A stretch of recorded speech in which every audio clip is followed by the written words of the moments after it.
नमस्कार दोस्तों, मेरे चैनल पर आपका स्वागत है। मेरा उद्देश्य है आपको विश्व साहित्य से परिचित करवाना और कुछ ऐसी कहानियां सुनाना जो आपके मनोरंजन के साथ आपका ज्ञान भी बढ़ाएं। कुछ ऐसी ही दिलचस्प कहानियां मैं आपके लिए लाती रहूंगी जो कभी आपके चेहरे पर मुस्कान लाएंगी, कभी थोड़ा डराएंगी, कभी थोड़ी सिहरन पैदा करेंगी और कभी थोड़ा हंसाएंगी, पर आपको पसंद जरूर आएंगी। सुनते रहें महान लेखकों की महान कृतियां इस चैनल पर। आज हम करेंगे एडगर एलन पो की एक स्टोरी जो कि अमेरिका के रोमांटिसिज्म टाइम के बहुत ही फेमस पोएट, राइटर और एडिटर रह चुके हैं। अपनी रहस्यमयी और भयानक कहानियों के लिए बहुत प्रसिद्ध हैं और जासूसी कहानियों की शुरुआत भी इन्होंने ही की थी। वैज्ञानिक कथाओं की भी शुरुआत और उनकी शैली, उनकी टेक्निक को बढ़ावा देने वाले एडगर एलन पो ही थे। इनका जन्म हुआ था 1809 1809 में और मृत्यु हुई थी 1849 दैट इज 1849 1849 में। उनका जन्म 1809 में बॉस्टन में हुआ था और उनके माता पिता दोनों ही एक्टर्स थे, स्टेज एक्टर्स, और उनके दोनों ही पेरेंट्स उनके बर्थ ईयर के टाइम पर किंग लियर नाम के शेक्सपियर प्ले में परफॉर्म कर रहे थे, जिसकी वजह से कई लोग कहते हैं कि उनका नाम एडगर किंग लियर के ही एक कैरेक्टर के नाम पर रखा गया। पो ने अपने चाइल्डहुड डेज में ही एक लेखक बनने का सपना देख लिया था। 1849 में जिस साल में उनकी मृत्यु हुई थी, वो 5 दिनों के लिए लापता हो गए, बिल्कुल गायब। कोई नहीं जानता था कि कहाँ पर हैं और एक जगह पर उन्हें बिल्कुल बेसुध, बिल्कुल अनकॉन्शियस पाया गया। हॉस्पिटल ले जाया गया जहाँ पहुंचने के कुछ ही दिनों बाद उनकी जल्द ही मृत्यु हो गई। कोई शव परीक्षण नहीं किया गया था, मृत्यु का कारण भी ठीक से सूचीबद्ध नहीं किया गया था और 2 दिन बाद उन्हें बरी कर दिया गया था। आइए अपनी कहानी की शुरुआत करते हैं। इस स्टोरी में फर्स्ट पर्सन नरेशन है और मैं उसी स्पीकर के अकॉर्डिंग आपको ये कहानी सुनाऊंगी। सच है, मैं बहुत ज्यादा घबराया हुआ था, अब भी घबरा रहा हूँ, पर क्या आप मुझे पागल करार देंगे? इस रोग ने मेरी चेतना को नष्ट या मंद नहीं किया था, उल्टे इसकी वजह से मेरी चेतना और धारदार हो गई थी, और तो और मेरी सुनने की क्षमता पूरी तरह बरकरार थी। मैं परलोक और इस लोक की सारी बातें सुन सकता था। फिर भला मैं कैसे पागल हो सकता हूँ? ध्यान से सुनिए, देखिए कितनी सहजता से, आराम से मैं आपको पूरी कहानी सुना सकता हूँ।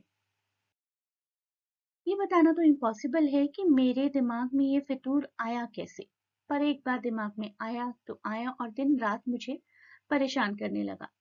कोई मकसद नहीं था, कोई पागलपन नहीं था, मैं तो उस बूढ़े को चाहता था। मेरा कुछ नहीं बिगाड़ा था उसने, उसने कभी मुझे इंसल्ट भी नहीं किया था। उसकी संपत्ति को हड़पने की मेरी कोई लालसा कभी नहीं थी।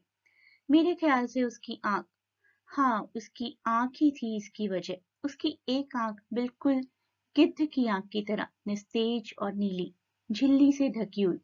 जब उसकी नजर मुझ पर पड़ती मेरा खून जम जाता।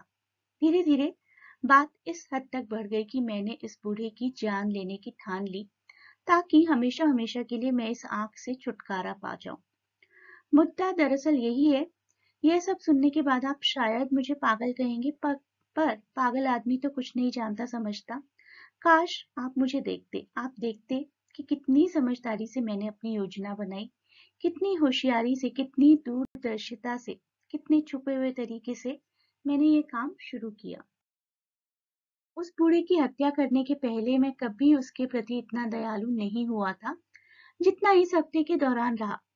हर रोज करीब आधी रात को मैं उसके दरवाजे की कुंडी घुमाता और बहुत ही आहिस्ता से दरवाजा खोलता, और जब दरवाजा इतना खुल जाता कि मेरा सिर उसमें घुस सके तो मैं बुझी हुई लालटेन अंदर रखता, पूरी तरह बुझी हुई, ताकि जरा भी रोशनी ना हो।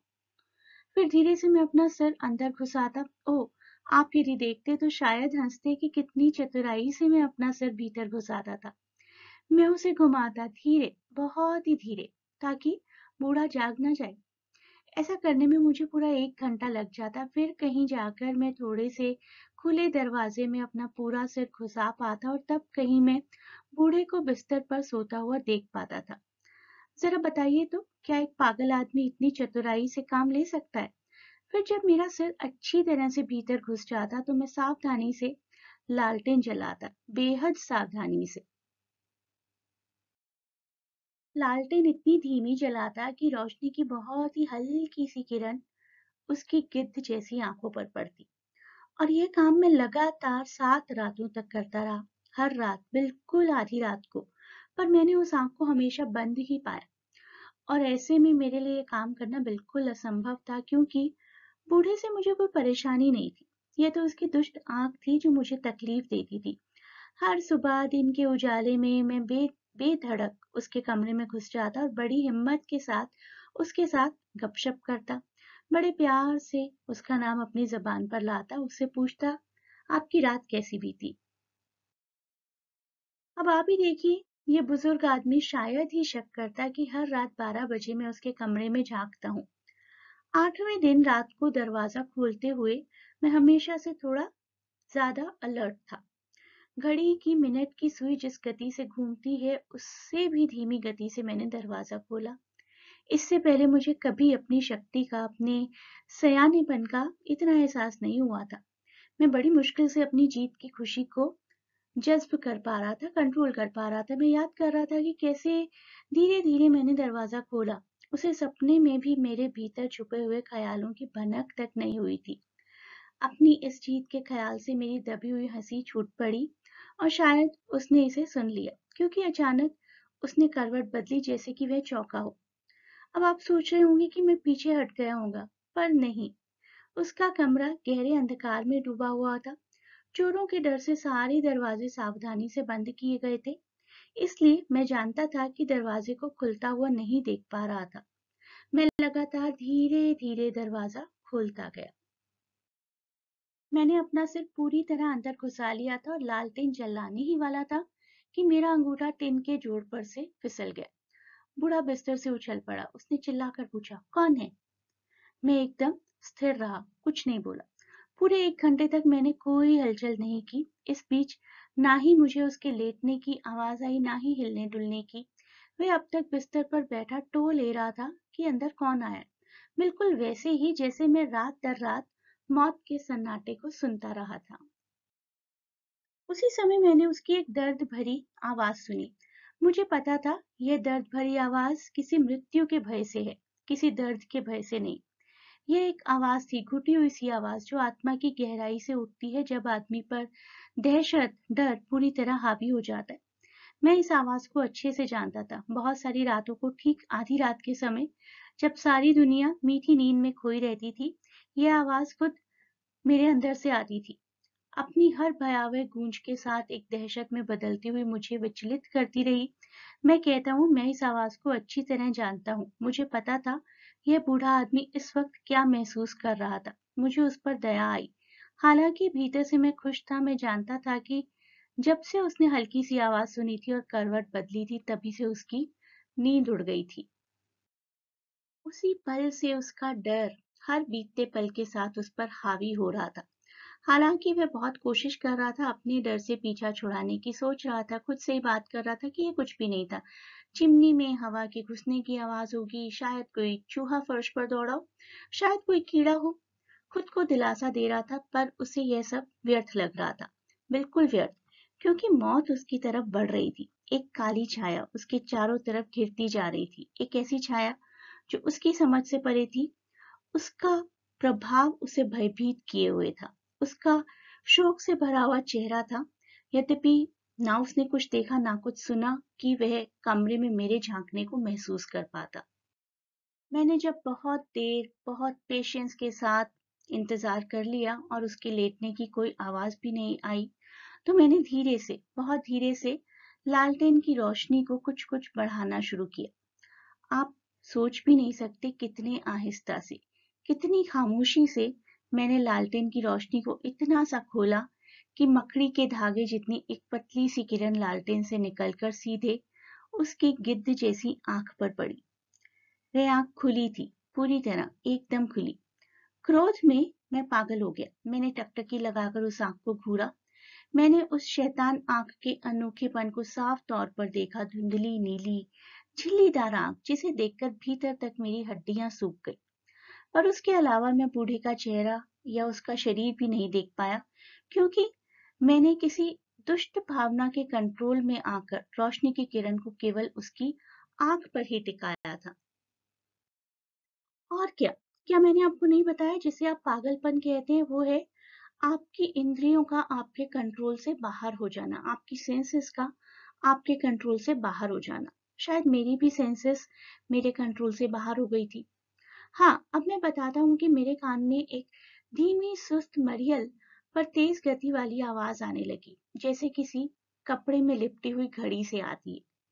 मैं इस आवाज को भी अच्छी तरह जानता हूँ। यह आवाज बूढ़े के दिल के धड़कने की थी। इससे मेरा पागलपन बढ़ता गया, ठीक वैसे ही जैसे नगाड़ा पीटने की आवाज से सिपाहियों का हौसला बढ़ता जाता है। पर फिर भी मैंने अपने आप पर कंट्रोल रखा, खड़ा रहा, बड़ी मुश्किल से सांस ले पा रहा था, लालटेन को एकदम पकड़ कर खड़ा था। कोशिश थी कि रोशनी की किरण पूरी तरह आंख पर ही टिकी रहे। इस बीच दिल की धड़कन बढ़ती गई, हर पल तेज और तेज होती जा रही थी। मुझे लगा कि यह आवाज पड़ोसी तक को सुनाई दे सकती है। बूढ़े के मरने की घड़ी आ गई थी। एक वहशी चीख के साथ मैंने लालटेन की पूरी रोशनी बढ़ा दी और कमरे में घुस गया। वह बस एक बार चीखा था। पल भर में मैंने उसे जमीन पर घसीट लिया और भारी बिस्तर से उसे जमीन पर खींच लिया। अब तक की अपनी योजना को सफल होते देख मैं खुशी से भर गया था। कई मिनटों तक उसकी घुटी-घुटी आवाज सुनाई देती रही, पर मैं जरा भी विचलित नहीं हुआ। मैं जानता था यह आवाज दीवार के बाहर नहीं गई होगी। धीरे-धीरे आवाज डूब गई। बूढ़ा मर चुका था। मैंने बिस्तर उठाया और लाश को ध्यान से देखा। हाँ, वह एकदम ठंडा पड़ चुका था। मैंने उसकी छाती पर हाथ रखा, बहुत देर तक उसकी धड़कन महसूस करने की कोशिश करता रहा। कोई धड़कन नहीं थी, वह मर चुका था। अब उसकी ये आंख मुझे कभी परेशान नहीं करेगी। आप यदि अब भी मुझे पागल समझते हैं तो मैं आपको बता दूं कि उसकी लाश को छिपाने में मैंने कितनी सावधानी से काम लिया था। तब शायद आप मुझे पागल ना समझे। रात बीत चली थी। मैंने बहुत तेजी से आगे का काम निपटाया, बेहद खामोशी से। सबसे पहले मैंने लाश के टुकड़े टुकड़े किए, सिर को धड़ से अलग किया, हाथों और पैरों को काट डाला। फिर मैंने फर्श से 3 पट उखाड़े और उन लाशों को गाड़ दिया। उसके बाद मैंने उन पट्टियों को इतनी सावधानी, इतनी चतुराई से दोबारा जमाया कि किसी भी मनुष्य की आंख, यहाँ तक कि उस बूढ़े की आंख भी किसी गड़बड़ी का पता नहीं लगा सकती थी। धोने के लिए कुछ भी नहीं था। किसी तरीके का कोई दाग धब्बा मैंने नहीं छोड़ा था। इसमें मैंने बहुत सावधानी बरती थी। इस पूरे काम के लिए मैंने टब का इस्तेमाल किया था। जब मैं अपना काम खत्म कर चुका था तब तक सुबह के 4 बज चुके थे। अभी भी आधी रात जैसा घना अंधेरा था। जैसे ही घड़ी ने 4 का घंटा बजाया, उसी समय बाहरी दरवाजे पर दस्तक हुई। मैं बड़ी सहजता से दरवाजा खोलने नीचे गया। अब भला डरने वाली क्या बात थी। 3 आदमी दरवाजे पर खड़े थे। उन्होंने बताया कि वे पुलिस के अधिकारी हैं। उनका लहजा बेहद शालीन था। उन्होंने बताया कि रात को पड़ोसी ने चीख की कोई आवाज सुनी थी। किसी गड़बड़ी की आशंका में पुलिस को खबर की गई थी। अब इन अधिकारियों को मकान की तलाशी लेनी थी। मैं मुस्कुराया। मुझे भला किस बात का डर। मैंने इन शरीफ आदमियों को घर में घुसने दिया। मैंने कहा यह चीख शायद मेरी ही रही होगी, क्योंकि सपने में मैं ही चीखा था। वह बूढ़ा आदमी तो शहर से बाहर गया हुआ है। मैंने आगंतुकों को पूरा घर दिखा डाला। चप्पा चप्पा देख लेने की इजाजत दी। उन्हें बूढ़े के कमरे में भी ले गया। वहां काफी देर तक मैं उन्हें बूढ़े की संपत्ति, उसके जेवर आदि दिखाता रहा, जो पूरी तरह सेफ थे। मेरा आत्मविश्वास बढ़ता जा रहा था। उसी उत्साह से मैं कमरे में कुर्सियां ले आया और उनसे थोड़ी देर वहां बैठकर अपनी थकान उतारने की गुजारिश की।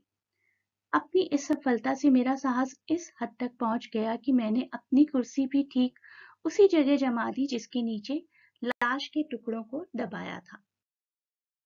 पुलिस अधिकारी पूरी तरह संतुष्ट थे मेरे व्यवहार से। वे आश्वस्त भी हो गए थे। मैं लगभग निश्चिंत हो गया, एकदम टेंशन फ्री। वे बैठे रहे और मैं खुशी खुशी हर सवाल का जवाब देता रहा।